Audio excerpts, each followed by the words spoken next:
Les amis, je partage avec vous mon expérience pour que vous puissiez comprendre jusqu'à quel niveau le monde est cruel. Et le monde ne va jamais vous laisser en paix, surtout quand vous n'aviez pas de force. Et même si vous aviez cette force, il y a des niveaux et des niveaux de force. Il faut que vous soyez sûr que chaque acte que vous posez, vous pouvez être capable d'assumer vous-même cet acte-là. Les amis, dans mon expérience, pendant mon enfance, démunie, pauvre, quand on parle de la pauvreté, la vraie pauvreté, la vraie pauvreté, les amis, j'ai appris ceci. Il fallait mieux observer pour comprendre. Moi, j'ai toujours été un enfant, même dans un village où j'étais dans mon village, qui aimait se battre. Moi, j'avais toujours cette vision. J'étais toujours sûre que il fallait entreprendre quelque chose pour avoir. Et c'est ça qui allait me permettre de manger. Et la majorité des temps, mes parents, ils étaient contre, plus ma mère, parce que pour elle, elle se disait que j'étais un enfant audacieux. Donc, parce que mon père m'aimait, donc ça veut dire que mon père, lui, me laissait la possibilité de faire du n'importe quoi, juste pour paraître. Et mon père, parfois, il se mettait en colère, mais pas trop. Et j'avais cette assurance que même si ma mère fait quoi, mon père, lui, va me protéger. Et il va être d'accord avec ce que je fais parce que il m'aimait, donc il voulait m'encourager à ne pas ressentir la frustration. Bon. Et dessus, je me suis retrouvée en train de vendre, en train de faire presque du n'importe quoi pour avoir 200 pour pouvoir aller manger à l'école. Et je suis allée jusqu'à développer des idées comme pourquoi nous, on n'a pas des chaussures comme des autres.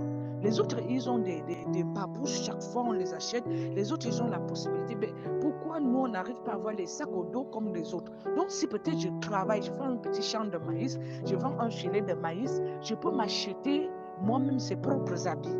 Et ma mère, non, est une femme très forte de caractère. Elle était toujours contre cela et elle nous amenait plutôt à travailler dur avec là-haut. Bon, les amis, ici aujourd'hui, la solitude qui m'a plus fini, c'était du fait que je n'avais plus personne qui pouvait m'encourager à faire ces petits boulots-là et voir cela comme un talent en moi. Et chaque fois que je voulais me démasquer, ma mère est allée m'inscrire pour apprendre des petits boulots. Moi, je ne voulais aucune formation. Je ne voulais pas me faire former.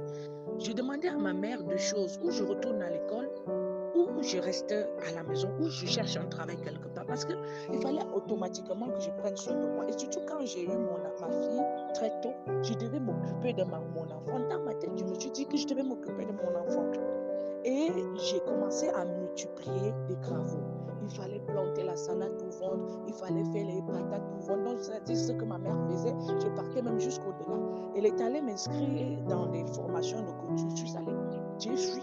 J'ai commencé à les vendre dans un bar. Donc, pour moi, la seule chose qui comptait, c'est de travailler dur, avoir un emploi. Quelque chose qui devait me faire sortir de la misère, les amis. Ici, la perte d'un membre cher et les pleurs qui étaient devenus mon compagnon le plus cher m'ont amené à comprendre qu'il ne faut pas se venger.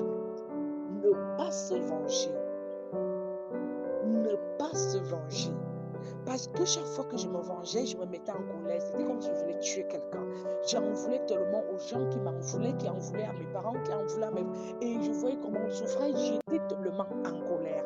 Je disais toujours, c'est pas ça notre vie. C'était comme si quelque chose me poussait à refuser tous les conseils que ma mère nous donnait et m'amenait toujours à chercher. M'amenait à chercher, à bâtir, à aider, à soutenir, à travailler pour avoir, m'habiller. Je voulais mes robes de princesse comme je venais de le dire. Je savais que mon père ne voulait pas que je reste sans ces robes de princesse. Je voulais à tout prix arriver. Et tellement tout ce qu'on me disait, moi je trouvais que ça n'avait pas de peine, ça ne valait pas de peine. Pourquoi me faire asseoir alors qu'après on n'aura pas de l'argent? Pourquoi me demander de descendre du village alors que ça ne va rien me donner? Je veux toujours voir comment il souffre, comment il est malade, personne ne va l'aider. Bon, il faut que moi je me batte. C'était tout ça. Et pour cette habitude, mettait ma mère hors. Et pour elle, j'étais un enfant désobéissant parce que je ne voulais pas garder ses lois. Je ne voulais pas garder ses lois. Et les amis, Qu'est-ce qui a fait que je m'en sorte? Parce que j'ai compris que se venger ne sert pas à rien. Et je ne vous mens pas, ce n'est pas quelque chose de facile. Dis qu'on ne se venge pas. Ce n'est pas quelque chose de facile. Vois comment les gens te font du mal et que tu es incapable de rendre. Vois comment les gens te traitent de folle et que tu es incapable de rendre. Ça fait, tu te diminues, tu es obligé de rester à ta place. Parfois, même si tu veux rendre, tu n'as pas la force, tu n'as pas ces moyens pour te venger. Même si tu pars, on va te jeter hors de la porte. Donc, tu te dis automatiquement tu es fini. Les amis, à cet instant-là, faites référence à la miséricorde. La miséricorde, l'amour au-dessus de l'amour, un amour qui n'a pas de limite. Et dites dans votre cœur que la seule personne qui doit vous faire passer là, vous aider là, ce n'est que le Christ, par sa miséricorde. Par sa miséricorde. Et je me suis mise à prier à un niveau, bon, j'ai oublié même de me chercher parce que ça me créait des problèmes avec maman. J'ai oublié de me forger, de chercher un travail, de me battre, tout. J'ai commencé, je me suis mise à la prière. Une prière que vous ne pouvez pas imaginer, les amis. Je faisais des jeûnes, je faisais des nuits, des mois et des mois sans. C'est-à-dire, je mangeais, je buvais seulement parce qu'il faut manger et boire. Je priais, je faisais des neuvaines, des veillées de prière partout. Quand j'entends qu'il y a une prière, des veillées de prière, je partais. Parce que moi, je savais que s'il n'y a personne pour me répondre sur terre, Dieu lui va finir par me répondre, les amis. Et Dieu, quand il dit qu'il va vous répondre, il vous répond. Donc, ça ne sert à rien de vous venger, les amis, les amours. Ça ne sert vraiment à rien.